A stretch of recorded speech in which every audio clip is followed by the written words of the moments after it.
የኢትዮጵያ ጀበና እንደ ቡና ማፍያ ዕቃነቱ ከተሰራበት የሸክላ ጥበብ ታሪክ ተነጥሎ ሊታይ አይችልም። ቡና በኢትዮጵያ ማህበረሰብ ውስጥ የራሱን ስርዓት ከመያዙ በፊት በደጋማውና በስምጥ ሸለቆ አካባቢ የዳበረና የሰለጠነ የሸክላ ስራ ነበር። ይህ በቃል የሚተላለፍ ስር የሰደደ የሸክላ እውቀት እንደየአካባቢው ቢለያይም ለዛሬው የጀበና ቡና መፈጠር እንደ ቴክኖሎጂ መሰረት ሆኖ አገልግሏል። በኢትዮጵያ ባህል ሸክላ ዝም ብሎ ዕቃ አይደለም፣ ትልቅ ትርጉም አለው። የቡና ስነ ስርዓት አራቱን የህይወት መሰረቶች ያገኛል። እነዚህም አፈር፣ እሳት፣ ውሃና ቡና ናቸው። አፈር የጀበናው መሰረት ሲሆን እሳት ደግሞ ለውጥ ለማምጣት ወይም ለማብሰል የምንጠቀምበት ነው። ውሃ ለንጽህና የምንገለገልበት ሲሆን ቡና ደግሞ ማህበራዊ ትስስርን የሚፈጥርልን ነው። የኢትዮጵያ የሸክላ ጥበብ ታሪካዊና አመጣጥን እስቲ ከ3000 እስከ 1000 ዓመት ዓለም በሰሜን ኢትዮጵያ በተለይም በያሃና በትግራይ ክልል የተገኙ የአርኪኦሎጂ ግኝቶች እንደሚያሳዩት የቡና ስነ ስርዓት ከመጀመሩ ከረጅም ጊዜ በፊት የሸክላ ስራ በከፍተኛ ደረጃ የዳበረ ነበር። እነዚህ የጥንታዊ የኢትዮጵያ ሸክላ ስራ መገለጫዎች በእጅ የሚሰሩ የለሰለሱ ከቀይ አፈር የሚሰሩ ለጥቅም ደግሞ ቅድሚያ የሚሰጡ ናቸው። በአክሱም የስልጣኔ ስራ ወቅት የሸክላ ስራ ጥበብ ይበልጥ ረቀቅ። የሸክላዎቹ ቅርጽ አንድ አይነት መሆን፣ ቀጭን ግንብ ወይም ደግሞ ቲን ወል የምንላቸው ረዥም አንገት ያላቸው እቃዎች፣ እነዚህ እቃዎች የዛሬውን የጀበና ቅርጽ አስቀድመው አመልካች ነበሩ። በአክሱም ክፍለ ዘመን ቡና ስለመጠጣቱ ማስረጃ ባይኖርም ጀበናን ለመስራት የሚያስፈልገው የቴክኖሎጂ እውቀት ግን በዚያ ጊዜ ነበረ። በተለያዩ የኢትዮጵያ አካባቢዎች የሸክላ ስራ በብዛት በሴቶች የሚከናወን ጥበብ ነው። ይህ እውቀት ከእናት ወደ ልጅ የሚተላለፍ የቤተሰብ ጥበብ ነበር። የጥበብ ቀጣይነቱ የአሰራር ዘዴውን ሳይለወጥ ለረዥም ጊዜ እና ዘመን እንዲቆይ አድርጎታል። የአካባቢው ልዩነት ደግሞ እንደየአካባቢው የባህልና የጀበና ቅርጾች እንዲለያዩ አድርጎታል። በተግባር የተገኘ እውቀት መኖሩ ደግሞ እውቀቱ የተላለፈው በመጽሐፍት ሳይሆን በተግባርና በልምድ ነው። ምንም እንኳን የሸክላ ሰሪዎች ለህብረተሰቡ እጅግ አስፈላጊ ቢሆኑም በታሪክ ግን በተወሰነው ማህበረሰቦች ዘንድ ዝቅ ተደርገው ይታዩ ነበር። ይህም ጥበቡ በጽሁፍ እንዳይሰነድና እንዳይቀመጥ አንዱ ምክንያት ሆነ። ቡና መጀመሪያ የተገኘው በደቡብ ምዕራብ ኢትዮጵያ በከፋ አካባቢ ነው የሚል መላምት ቢኖርም በ15ኛውና በ17ኛው ክፍለ ዘመን መካከል የቡና ስነ ስርዓት እያደገ ሲመጣ ለቡና ተብለው የተሰሩ እቃዎች ደግሞ አስፈላጊ መሆን ጀመሩ። ጀበናን በዘመናዊ መንገድ ስናሻሽል ታሪክና እሴቱን መጠበቅ ይኖርበታል። ለጀበና ዝግጅት የሚለው የሸክላ አፈር ዝም ብሎ አፈር ሳይሆን ሙቀት መቋቋም እንዲችል ሆኖ በተፈጥሮ የተዘጋጀ ቁስ አይነት። ባህላዊ ጀበና የሚሰራው ኢንተርዌር ከሚባል የሸክላ አፈር ምድብ ሲሆን ይህ አፈር ከፖርሲሊን ወይም ከስቶንዌር ሸክላ አይነቶች ይለያል። ፖርሲሊን በጣም የረቀቀ ነጭና በከፍተኛ ሙቀት የሚቀልጥ ሲሆን ስቶንዌር የምንለው ደግሞ ለኢንዱስትሪ ምርቶች የሚውል በጣም ጥቅጥቅ ያለና ጠንካራ ሸክላ ነው። የጀበና አፈር በዝቅተኛ ሙቀት ላይ የሚበስል በውስጡ የብረት ማዕድንን በብዛት የያዘ የሙቀት ለውጥን መቋቋም አቅሙ ደግሞ ከፍተኛ የሆነ ነው።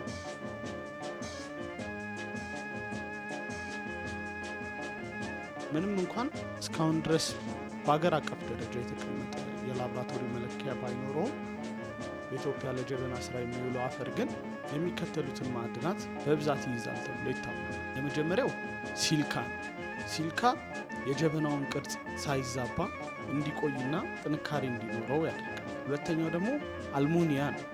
ሸክላው እንዲለጠጥና እንዲተጣጠፍ ይረዳዋል ማለት ነው። ሶስተኛው አይረን ኦክሳይድ ሲሆን ለጀበናው ቀይ ወይም ጠቆር ያለ ቀለም ይሰጠዋል። ለሙቀት መረጋጋትም ይረዳል ማለት ነው። አራተኛው ኦርጋኒክ ቁሶች ናቸው። አፈሩ ሲቦካ በቀላሉ እንዲያዝ ያደርጉታል ማለት ነው። ታዲያ ይሄ ለምን አስፈለገ? የጀበና ፖረስ ወይም ጥቃቅን ቀዳዳዎች ያሉት ሲሆን ይህም ጀበናው እሳት ላይ ሲቀመጥ የሚፈጠረውን የሙቀት ግፊት ወይም ተርማል ሾክ እንዲቋቋም ያደርገዋል ማለት ነው። ፖርሲሊን ወይም ስቶንዌር ቢሆን ኖሮ በቀጥታ እሳት ላይ ሲቀመጥ ሊሰነጠቅ ይችላል ማለት ነው። ዛሬ በጀበና ውስጥ ቡናን በማፍላት ሂደት ውስጥ ምን እንደሚከሰት እናያለን። የመጀመሪያው ጀበናችንን እናያለን። እንደዚህ እንደምታዩት ጀበናው ሙሉ ድፍንና ከስር ቦዲ ያለው መሀከል ላይ አንገት ያለውና ማጥለያ ወይም ደግሞ ቡና የምናስወጣበት ስፓውት ያለው ነው። ስለዚህ ውስጥ ደግሞ ሰንጥቀን ምን እንደሚመስል ጀበናችንን በምንሰነጥቅበት ጊዜ እንደዚህ አይነት ሁለት ምልክቶች እናያለን። ስለዚህ የታችኛው ሆድ የምንለው ወይ ደግሞ ሰፊው ፓርት ቡና የሚይዝበት ሲሆን የመጀመሪያው ቀጠን ያሉት ደግሞ ከላይ ያሉት አንገቱ ደግሞ በተለይ የሚያገለግለው ቡና በሚፈላበት ጊዜ አረፋ በሚወጣበትና በሚንተከተክበት ጊዜ ያ ቡና ገንፍሎ እንዳይወጣ የተለያዩ አንግሎች ከስርና በዚህኛውና በዚህኛው ጋር እንደምታዩት አንግሎቹ ቡናውን ከመፍላት ወደ ኋላ እንዲመልሱት ወይም ደግሞ ቡናው በሚፈላበት ጊዜ ገንፍሎ እንዳይወጣ የሚያደርጉበት ጥበብ ነው ማለት ነው። እንግዲህ እንደምታዩት ከውስጥ ማጥለያ እንኳን ብለን የሰራናት ቡናው የምትወጣበት ፖት ከስር የምታያት ደግሞ ቀዳዳዋ በጣም ቀጭንና ትንሽ ናት ማለት ነው። ስለዚህ የጀበና ቡናን ከማፍላታችን በፊት ያ ጀበና በቮሊዩም ምን አይነት ቮሊዩም ይይዛል የሚሉትን ማየት ይጠበቅብናል ማለት ነው። ስለዚህ እያንዳንዱ ሸክላ በምን ያህል ቲክነስ ተሰራ፣ ምን ያህል ደግሞ ስፋት ነበረው፣ ቁመቱስ ምን ያህል ነው የሚሉትን ነገሮች ደግሞ እንለካለን ማለት ነው። እስቲ እነሱን እናድርግና ደግሞ ያሉትን ነገሮች እንይ። ዛሬ የጀበናን ቡና አፈላል ባህሪ በሶስት ሊለኩ የሚችሉ የቅርጽ መለኪያዎች ማብራራት እንደሚቻል አሳያችኋለሁ። የመጀመሪያው የውስጥ ይዘት ሲሆን ሁለተኛው ደግሞ የሸክላው ውፍረት ነው። ሶስተኛው የውጫዊ የሙቀት ማጣት ስፋትን ነው እናየው ማለት ነው። በጀበና የሚፈላ ቡና ጣዕም ሁልጊዜ አንድ አይነት አይደለም። ሁለት ተቀራራቢ የሚመስሉ ጀበናዎች የተለያዩ ውጤቶችን ሊሰጡ ይችላሉ። ይህ ልዩነት በአጋጣሚ የመጣ ሳይሆን በቅርጹ ጂኦሜትሪ የሚወሰን ነው ማለት ነው። በቡና ሳይንስ ውስጥ ሙቀት ለቡናው ጣዕም መውጣት ወይም ደግሞ ኤክስትራክሽን ዋነኛ ምክንያት ነው። ሰንሰለቱ እንደዚህ ነው። ቅርጽ ሙቀትን ይቆጣጠራል፣ ሙቀት ደግሞ ጣዕምን ይቆጣጠራል ማለት ነው። ስለዚህ የጀበና አፈላልን በዓለም አቀፍ ደረጃ ደረጃውን የጠበቀ ለማድረግ መጀመሪያ ቅርጹን በሳይንስ መረዳት አለብን ማለት ነው። ስለዚህ ሶስቱን የቅርጽ መለኪያዎች እናያቸው ማለት ነው። መጀመሪያው የውስጣዊ ይዘት ወይም ደግሞ ቮሊዩም የምንለው ማለት ነው። ይህ ማለት ይዘትና የሙቀት መረጋጋት ቀጥተኛ ግንኙነት አላቸው። በጀበና ውስጥ ያለው የቡና መጠን ሲጨምር የሙቀት መጠኑን ለመቀየር የሚፈጀው ጉልበት ከፍተኛ ይሆናል ማለት ነው። ስለዚህ ትልቅ ጀበና ከትንሽ ጀበና ይልቅ ሙቀት የመጠበቅ አቅሙ ከፍተኛ ነው ማለት ነው። በሁለተኛ ደረጃ የሸክላው ውፍረት ነው። ሸክላ እንደ ሙቀት ማጠራቀሚያ ባትሪ ያገለግላል ማለት ነው። ጀበናው ወፍራም ከሆነ ሸክላው ራሱ ብዙ ሙቀት ይይዛል። ቡናው መቀዝቀዝ ሲጀምር ሸክላው አምቆ የያዘውን ሙቀት ደግሞ ወደ ውስጥ ስለሚመልሰው የሙቀት መጠኑ ቶሎ እንዳይቀንስ ያደርገዋል ማለት ነው። በሶስተኛ ደረጃ የምናየው የውጭ ስፋት ወይም ደግሞ ሰርፌስ ኤሪያ የምንለው ነው። ይህ ማለት የውጭ ስፋትና የሙቀት መረጋጋት ተቃራኒ ግንኙነት አላቸው። ሙቀት የሚወጣው በጀበናው አካል በኩል ነው። የጀበናው የውጭ አካል ስፋት በጨመረ ቁጥር ለምሳሌ ረዥም አንገት ካለው ሙቀት ከአየር ጋር የሚገናኝበት ቦታ ስለሚሰፋ ሙቀቱ ቶሎ ይበታል። ይህ ክፍል ለጀበና አሰራር ወጥ የሆነ መለኪያ ወይ ደግሞ ስታንዳርዳይዜሽን ለማውጣት በጣም ወሳኝ ነው። ለተመራማሪዎችም መጠን ወይም ቮሊዩም ስንል ምን ማለታችን እንደሆነ በግልጽ ማስቀመጥ ለተመራማሪዎችም ሆነ ለቡና አፍሪዎች መግባባትን ይፈጥራል ማለት ነው። በጀበና ውስጥ ያሉ ሶስት አይነት መጠኖች ወይም ደግሞ ቮሊዩሞችን እናያቸው ማለት ነው። ብዙ ሰዎች እነዚህን ያቀላቀላሉ፣ ነገር ግን በሳይንሳዊ ጥናት ውስጥ መለየት አለብን ማለት ነው። መጀመሪያው ጠቅላላ ይዘት የምንለው ወይም ማክሲመም ካፓሲቲ ማለት ነው። እስከ አፉ ድረስ ሞልቶ የሚይዘው የውሃ መጠን ምን ያህል ነው የሚለውን መለካት ይኖርብናል ማለት ነው። ሁለተኛው ደግሞ ለተግባራዊ አፈላል መጠን ወይ ደግሞ ፈንክሽናል ብሪንግ ቮሊዩም የምንለው ቡናው ሳይገነፍል በደህና ሊፈላ የሚችልበት የውሃ መጠን ለጥናታችን የምንጠቀመው ይህንን ነው ማለት ነው። ሶስተኛ የመቅጃ መጠን ወይ ደግሞ ሰርቪንግ ቮሊዩም የምንለው ማለት ተቀርቶ ሲኒ ውስጥ የሚገባው ንጹህ ቡና መጠን ስንት ነው የሚለውን መለካት ይኖርብናል። ያ ማለት አተላውን ሳይጨምር ማለት ነው። ታዲያ ይዘት ለምን በሳይንስ አስፈላጊ ሆነ የምንለውን ስናይ የመጀመሪያው የውሃ መጠን በሶስት መንገዶች በቡና ላይ ተጽዕኖ ያሳድራል። የመጀመሪያ የቡና ጥንካሬ ነው፣ ኤክስትራክሽን ስትሪንግዝ የምንለው ማለት ነው። የቡናው መጠን ሳይቀየር የውሃው መጠን ከጨመረ ቡናው ይቀጥናል ማለት ነው። በሁለተኛ ደግሞ ሙቀትን የመጠበቅ አቅም ወይ ደግሞ ተርማል ስቴቢሊቲ የምንለው ብዙ ውሃ ማለት ብዙ ኃይል ማከማቸት ማለት ነው። ስለዚህ የውሃው መጠን ሲጨምር ጀበናው ቶሎ አይቀዘቅዝም ማለት ነው። ሶስተኛው የማፍላት ሁኔታ ወይ ደግሞ ቦይሊንግ ዳይናሚክስ የምንለው በጀበናው ሆድ ውስጥ ያለው የውሃ መጠን ሙቀቱ እንዴት እንደሚሽከረከር ወይ ደግሞ ኮንቬክሽኑ ይወስነዋል ማለት ነው። በጀበና አፈላል ውስጥ የቡናና የውሃ ጥምርታ ወይ ደግሞ ሬሽዮ የቡናውን ጥራት እና ጣዕም ለመወሰን ቁልፍ ሚና ይጫወታል። ይህንን በሳይንሳዊና ቀላል በሆነ መንገድ በጀበና አፈላል ወቅት የምንጠቀመው የቡና መጠንና የውሃ መጠን ዝምድና ጥምርታ ይባላል ወይም ሬሽዮ የምንለው ማለት ነው። ይህ ጥምርታ ቡናው ምን ያህል ወፍራም፣ ጠንካራ ወይም ቀጭን እንደሚሆን ይወስንልናል ማለት ነው። እዚህ መደበኛውን የጀበና ጥምርታ ወይ ደግሞ ስታንዳርድ ሬሽዮ እስቲ እናየው። በአብዛኛው የኢትዮጵያ አፈላል ልምድ ከ1 ሊትር ውሃ እስከ 60 ወይም ለ1 ሊትር ውሃ ከ60 እስከ 70 ግራም ቡና መጠቀም ላይ ይውላል ማለት ነው። ይህ በሳይንሳዊ አገላለጽ 1:50 ወይም 1:60 ጥምርታ ይባላል። 1:15 ወይም 1:16 ጥምርታ ይባላል ማለት ነው። 1:15 ጥምርታ ማለት 1 ግራም ቡና 15 ግራም ወይም ሚሊ ሊትር ውሃ ማለት ነው።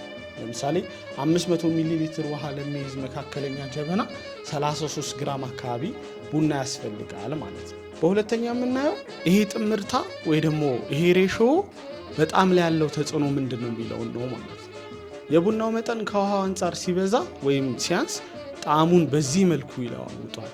ቡናው ከበዛ ሃይ ሬሽዮ የምንለው ለምሳሌ 1:10 ካደረግነው ቡናው በጣም ወፍራምና መራራ ሊሆን ይችላል።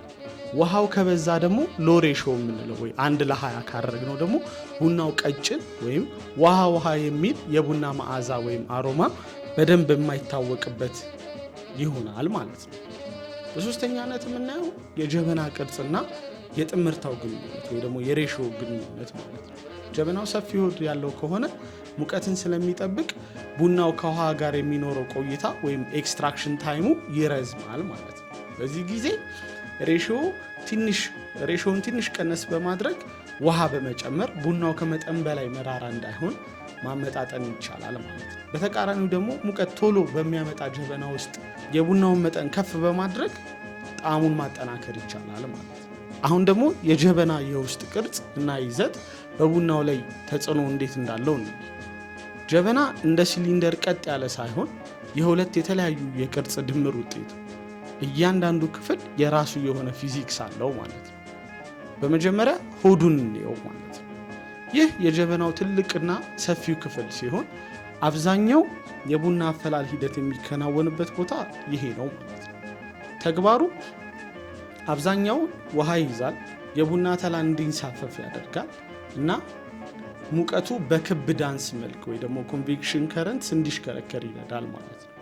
በዚህ ጉዳይ ላይ የፊዚክሱ ህግ ምን ይለናል? የሆዱ ይዘት የሚለካው በራዲየስ ስኩዌር ነው ማለት ነው። ይህ ማለት የጀበናው ሆድ ስፋት ጥቂት ሴንቲሜትር እንኳን ቢጨምር የሚይዘው የውሃ መጠን በከፍተኛ ሁኔታ ይጨምራል ማለት ነው። በሁለተኛነት የምናየው አንገቱ ነው። አንገቱ ረዥምና ጠባብ ሲሊንደር ነው። ተግባሩ ምንድነው? አረፋ እንዳይፈስ መቆጣጠር እና ከላይ ያለውን አየር በመገደብ ሙቀት ቶሎ እንዳይወጣ በማድረግ ነው ማለት ነው። የዚህ ይዘት ልዩነት በአንገቱ ውስጥ ያለው የውሃ መጠን ከጠቅላላው ይዘት አንጻር በጣም ትንሽ ነው። ስለዚህ የጀበናው ቁመት ቢጨምርም ሆዱ ካልሰፋ ይዘቱ ብዙ አይቀየርም ማለት ነው።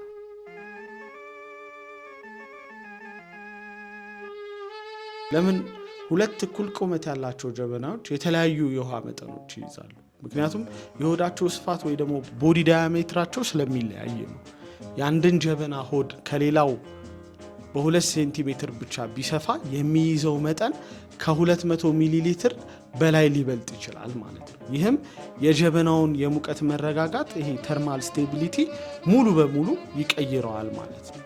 ጀበናን በጂኦሜትሪ ስትለካ ቁመቱን ብቻ ሳይሆን የሆዱን ስፋት ወይ ማክሲመም ግሪዝ የምንለውን መለካት ግዴታ ነው። ምክንያቱም ሙቀት የመጠበቅ አቅሙ የሚወሰነው በሆዱ ስፋት እንጂ በቁመቱ አይደለም ማለት ነው። የጀበና አንገት ምንም እንኳን የሚይዘው የውሃ መጠን ከሆዱ ጋር ሲነጻጸር በጣም ትንሽ ቢሆንም ለአፈላል ሂደቱ ግን እንደ መቆጣጠሪያ ማማ ሆኖ ያገለግላል ማለት ነው። የአንገቱ ቅርጽ ረዥም እና ጠባብ መሆን 4 ዋና ዋና ሳይንሳዊ ጥቅሞች አሉት ማለት ነው። የመጀመሪያው የአረፋ ቁጥጥር ማለት ነው፣ ወይም ፎም ኮንትሮል የምንለው። ቡና በሚፈላበት ጊዜ ጋዝ የተለቀቀበት አረፋ ወይም ክሬማ ፎም የምንለው ወደ ላይ ይወጣል ማለት ነው። ስለዚህ በዚህ ጉዳይ ላይ ፊዚክሱ ምን ይለናል? አንገቱ ጠባብ በመሆኑ አረፋው ወደ ላይ ሲወጣ ይጨመቃል ወይ ደግሞ ኮምፓክት ይሆናል ማለት ነው። ይህ አቅራቢው አረፋው አፉ ላይ ሲደርስ አይቶ ጀበናውን ከእሳቱ እንዲያነሳው ጊዜ ይሰጠዋል ማለት ነው። አንገቱ ሰፊ ቢሆን ኖሮ አረፋው በድንገት ገንፍሎ ይፈስ ነበር ማለት ነው። በሁለተኛ ደረጃ የምናየው የመፍላት ግፊት መቆጣጠሪያ ወይም ደግሞ ይሄ ቦይል ኦቨር ሬጉሌሽን የምንለውን ማለት ነው። በጀበና ሆድ ውስጥ ያለው ውሃ ሲፈላ ከፍተኛ ግፊት ይፈጥራል ማለት ነው። ጠባቡ አንገት ውሃው በድንገት እንዳይፈነዳ ወይም ደግሞ እንደ ቫልቭ ሆኖ ያገለግላል። ሙቀቱንና እንፋሎቱን በአንገቱ በኩል ቀስ ብለው እንዲወጡ በማድረግ በጀበና ውስጥ ያለውን ግፊት ያመጣጥንልናል ማለት ነው። በሶስተኛ ደረጃ የምናየው የእንፋሎት ግፊት መልቀቂያ ማለት ነው፣ ወይ ደግሞ ስቲም ፕሬሸር ሪሊዝ የምናደርግበት ነው። በአንገቱ በኩል የሚወጣው እንፋሎት የቡናውን መዓዛ ወይም አሮማ አምቆ ለመያዝ ይረዳል ማለት ነው። የአንገቱ ርዝመት እንፋሎቱ በቀጥታ ወደ አየር ከመበተኑ በፊት በከፊል እንዲቀዘቅዝ ወይም ደግሞ ኮንደንስ እንዲያደርግ ያደርገዋል። ይህ ደግሞ ጠቃሚ የሆነ የቡና ይዘቶችና ጠረኖችን ወይም መዓዛዎችን በጀበና ውስጥ እንዲቆዩ አስተዋጽኦ ያደርጋል ማለት ነው። በአራተኛ ደረጃ የምናየው የመቅጃ ጥራት ማለት ነው፣ ወይ ደግሞ ይሄ ፖሪንግ ፕሪሲዥን የምንለው ማለት ነው። ጀበናው ረዥም አንገት ሲኖረው ቡናውን ወደ ሲኒ የመቅዳት አቅሙ በጣም ምቹ ነው ማለት ነው። አንገቱ ቡናው በረዥም እና በቀጭን መስመር እንዲወርድ ያደርጋል። ይህ ደግሞ አተላው ሳይናወጥ ንጹህ ቡና ብቻ ለይቶ ለመቅዳት ይረዳል ማለት ነው። አሁን ደግሞ በጀበና ቡና አፈላል ስርዓት ውስጥ ኢንሳይድ ምን አይነት ነገሮች ይፈጠራሉ የሚሉትን ነገሮች ለማሳየት ልክ እንደ ሞካፕ የሚሆነ ወይ ደግሞ እንደ ማሳያ የሚሆነ እንደ ሳምፕል ማሳያ የሚሆነ ትራንስፓረንት ግላስ አለ። ነገር ግን እዚህ ጋር ልብ ልትሉት የሚገባው በሸክላና በብርጭቆ መካከል ላይ ያለው የሂት አብዞርቬሽን ወይ ደግሞ ቴርሞዳይናሚክሱ ሁለቱም የሚለያይ ነው የሚሆነው ማለት ነው። ነገር ግን አሁን የምንጠቀምበት የግላስ ወይ ደግሞ የጠርሙስ ጀበና ውስጥ ቡናው ሲፈላ ምን አይነት ሜቶዶችን ይከተላል፣ እንዴት ነው ሪያክት የሚያደርገው የሚሉትን የምናይበት ነው የሚሆነው ማለት ነው። ስለዚህ ቡናን ስናፈላ ቡናን ከምናፈላባቸው መንገዶች አንዱ የቡና ያፈላል ሲስተም ኢመርሽን ሜቶድ የሚከተል ነው ማለት ነው። ኢመርሽን ሜቶድ የምንለው ቡና ከውሃ ጋር ተዋህዶ በግራቪቲ ሰድመንት አድርጎ ወደታች ወርዶ የሚፈላበት የሂደት አይነት ነው ማለት ነው። ስለዚህ ይህንን ደግሞ በደንብ እናያለን ማለት ነው።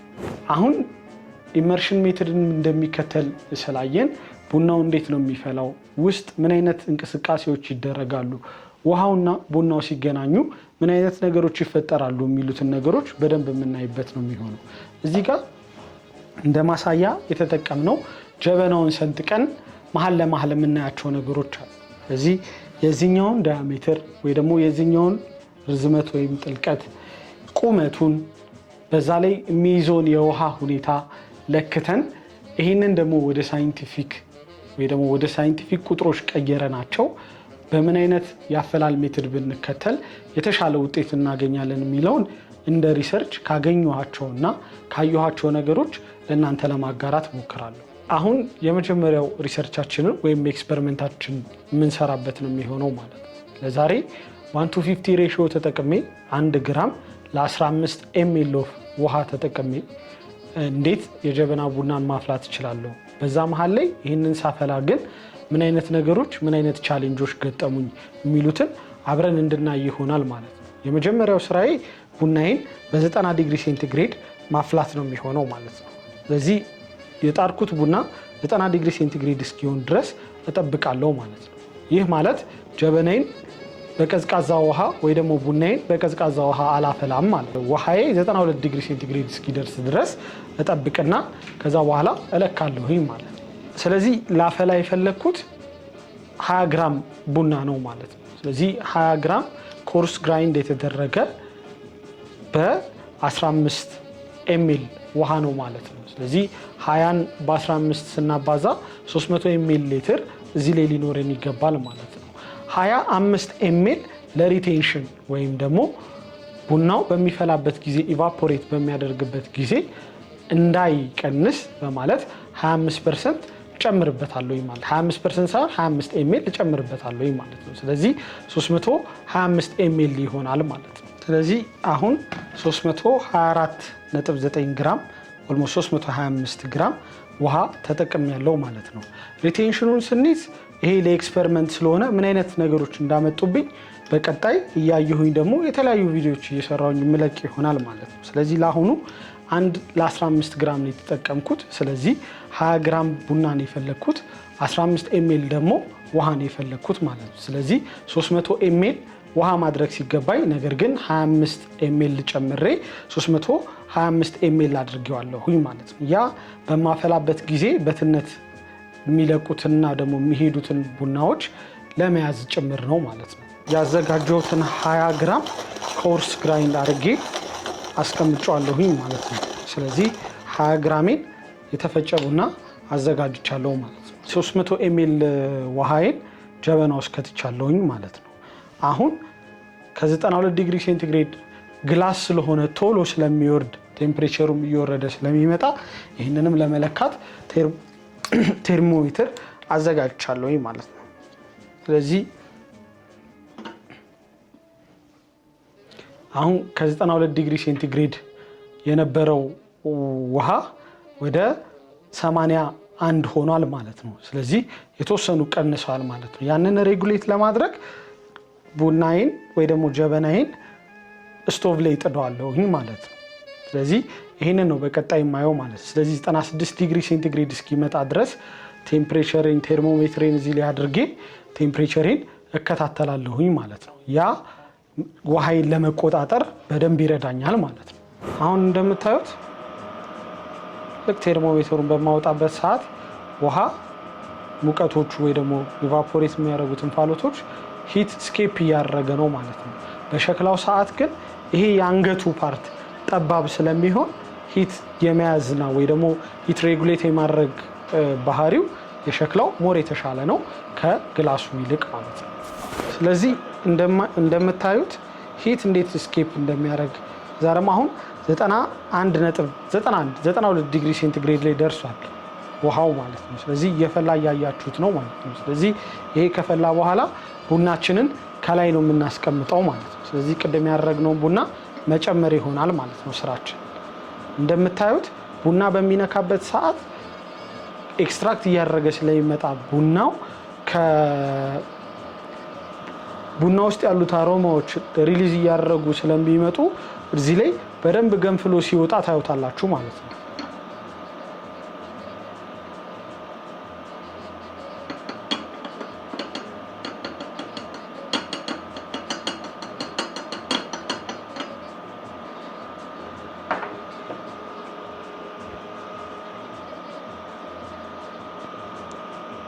እንደዚህ እንደሆነ ውሃው እስኪወጣና ሴድመንት እስከሚያደርግና እንትን እስኪል ድረስ ለስ ባለ ወይ ደግሞ በቀዘቀዘ ሙቀት እንዲፈላ እናደርገዋለን ማለት ነው።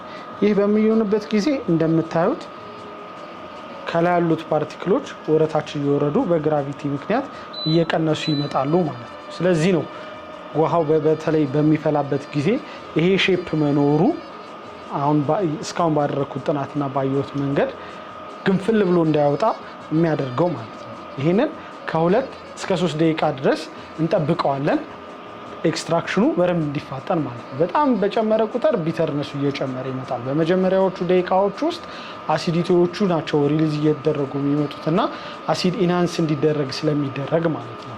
ከዛ እያስረዘምነው በመጣን ቁጥር ግን እየረዘመ ቢተርነሱ እየጨመረ ይመጣል ማለት ነው። ስለዚህ ይህንን አሁን ሰዓታችን 2 ደቂቃ ላይ ይሆናል። ያለንበትን ቴምፕሬቸር ማየት እንችላለን። 94 ዲግሪ ሴንቲግሬድ ላይ ነው። እሳቴን እቀንሳለሁኝ። ከዛ በኋላ ስለሚግልና ስለሚሞቅ ይህንን ማስቀመጥ ነው የሚሆነው ስራዬ ማለት ነው። እዚህ እንደምታዩት ሂት ስኬፕ እያደረገ ነው የምታዩት ማለት ነው። በኋላ የፈላው ውሃ ወይ ደግሞ የፈላውን ቡና ወይ ደግሞ ያፈላነውን ቡና እንደገና መዝነን ምን ያህል ኤክስትራክሽን ይልድ አገኘን የሚለውን ወይም ደግሞ ምን ያህል ፈሳሽ ቡና አገኘን የሚለውን ደግሞ መዝነን ኤክስትራክሽን ይልዳችንን ካልኩሌት የምናደርግበት ነው የሚሆነው ማለት ነው። ስለዚህ እንደምታዩት ኢንሳይድ የጀበና ቡና ውስጥ ኢመርሽን ሜትር ተከትሎ እንደዚህ አይነት የመፍላት ሂደትን ነው የሚከተለው ማለት ነው። አሁን ያፈላነውን ቡና ደግሞ ከ3 እስከ 4 ደቂቃ ሴድመንት እንዲያደርግ ወይ ደግሞ እንዲጠል ወይ ደግሞ ተረጋግቶ እንዲቆይ እንጠብቀውና ከዛ በኋላ ቡናችንን የምንቀዳ ነው የሚሆነው ማለት ነው። እንግዲህ ጀበናው ላይ እንደሚታያችሁ ከታች አተላው ዘግጦ ወደታች ወርዷል። ከላይ ደግሞ የጠለለው ፓርት ደግሞ ከፍ ብሏል ማለት ነው። ይሄ ነው ኢመርሽን ሜትድ የሚባለው ማለት ነው። እዚህ ቡናችንን ቀርተን እናያለን። ከዛም ቲዲኤስ ሌቭሉን ደግሞ አይተን ኤክስትራክሽናችን ኦቨር ኤክስትራክትድ ተደርጓል ወይስ አንደር ኤክስትራክትድ ነው ወይ ደግሞ ስዊት ስፓት ላይ ነው የሚሉትን ነገሮች ደግሞ በደንብ እናይበታለን ማለት ነው።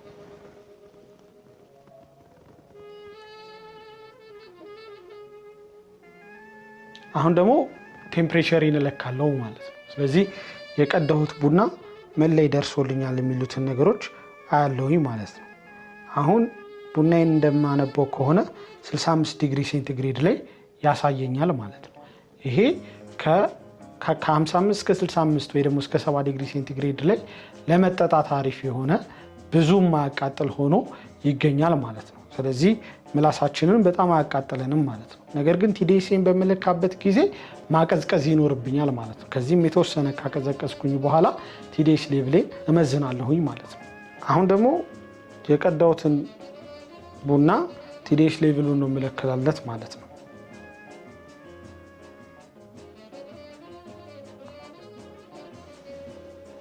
አሁን እንደምታዩት የቡናው ቴምፕሬቸር ሌቭል 30.8 ዲግሪ ሴንቲግሬድ ላይ ይገኛል።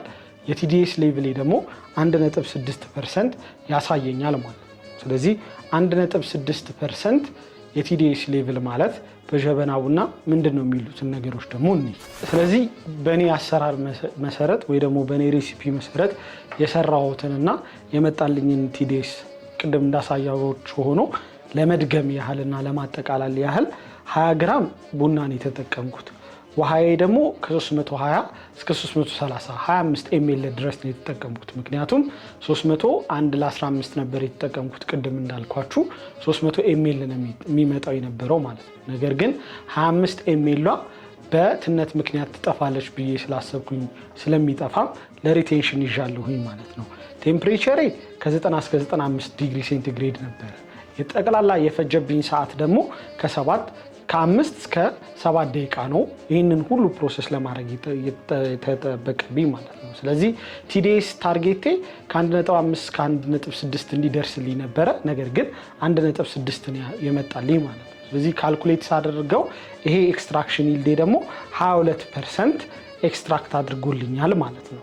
ሶ ይሄ በጣም ስትሮንግ ያልሆነ ነገር ግን ቢተርም ያልሆነ ሚዲየም ስፓት ላይ የሚገኝ ነው ለጀበና ቡና ማለት ነው። ስለዚህ ሞር ፍሌቨሮቹን ኢንሃንስ አድርጎ እንዲያገኝ አድርጎኛል ማለት ነው። በቀጣይ በጀበና በምሰራው ደግሞ ነገር ላይ ይህንን ሴም ፕሪንሲፕል ተጠቅሜ የማሳያችሁ ይሆናል ማለት ነው። ዛሬ ክሊር የሆነ ፍሌቨር እንዳገኝ ወይ ደግሞ አትሪቢዩቶቹ ክሊር ሆኖ እንዲሰሙኝ ያደረጉት ጀበናው ግላስ መሆኑ ነው ማለት ነው። ይህንን ስቴፕ ተከትላችሁ ወይ ደግሞ ይህንን ነገር ደግሞ ተከትላችሁ ምን አይነት ነገር መጣላችሁ፣ በቀጣይ ስታንዳርድ ጀበናን ስታንዳርድ ለማድረግ ደግሞ ምን አይነት ነገሮች መጣላችሁ የሚሉትን ነገሮች ኮሜንት ሴክሽን ላይ ብትጽፉልኝ፣ እናንተ አፍልታችሁ ያገኛችሁትን ነገሮች ብትነግሩኝ ደግሞ ለእኔ ለጥናቴ የበለጠ ያግዘኛል ማለት ነው። በቀጣይ የተለያዩ አይነት ሪሲፒዎችን ሰርቼ ሪሰርች ያደረኳቸውን ፋይንድ አውት ያደረኳቸውን ነገሮች ደግሞ አጋራችኋለሁኝ ማለት ነው። ስለተከታተላችሁኝ አብራችሁኝ ስለቆያችሁ አመሰግናለሁ።